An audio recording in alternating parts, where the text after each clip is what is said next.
Election commission এটা একটা সাংবিধানিক প্রতিষ্ঠান।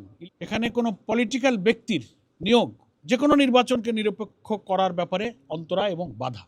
প্রধান নির্বাচন কমিশনার সহ নির্বাচন কমিশনের সঙ্গে আগামী স্থানীয় সরকার নির্বাচনকে সুষ্ঠু, নিরপেক্ষ, স্বচ্ছ, গ্রহণযোগ্য করবার প্রয়োজনে কতিপয় গুরুত্বপূর্ণ বিষয় নিয়ে সরাসরি মত বিনিময়ের জন্য আমরা এখানে আজকে উপস্থিত হয়েছিলাম।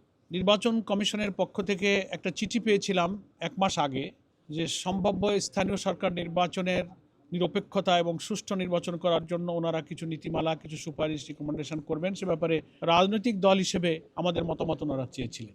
গত 30শে জুন আমরা একটা লিখিত মতামত দিয়েছিলাম, সেখানে 7টি প্রস্তাব, পরামর্শ আমাদের সেখানে ছিল।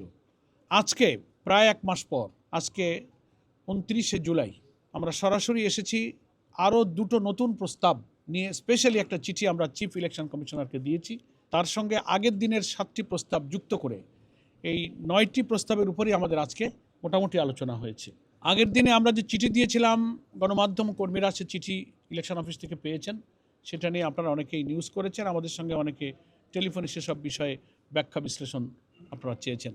আজকে প্রধানত 4টি গুরুত্বপূর্ণ বিষয় আমরা আলোচনায় নিয়ে এসেছি।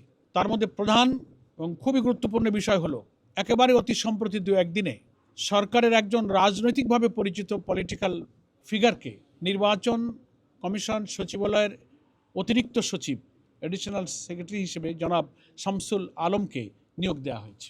লোডশেডিং কিংবা ঘরের বাইরের তীব্র গরমে ওয়ালটন রিচার্জেবল ফ্যান থাকলে থাকবে শুধু বাতাস আর বাতাস।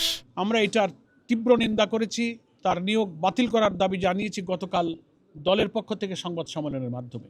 আজকের চিঠিতে যে 2টি গুরুত্বপূর্ণ বিষয়, তার এটা অন্যতম গুরুত্বপূর্ণ বিষয়।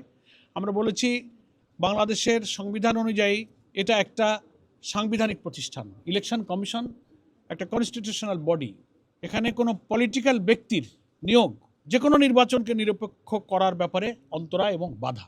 এবং জনাব শামসুল আলম সাহেব বিএনপির স্থায়ী কমিটির সদস্য, সিনিয়র নেতা, আমাদের রাজনৈতিক সহকর্মী এবং সিনিয়র নেতা জনাব নজরুল ইসলাম খানের নেতৃত্বে গঠিত বিএনপির নির্বাচনী আসন পুনর্বিন্যাস একটা কমিটি আছে, সেই কমিটির সদস্য হিসেবে তিনি দায়িত্ব পালন করেছেন।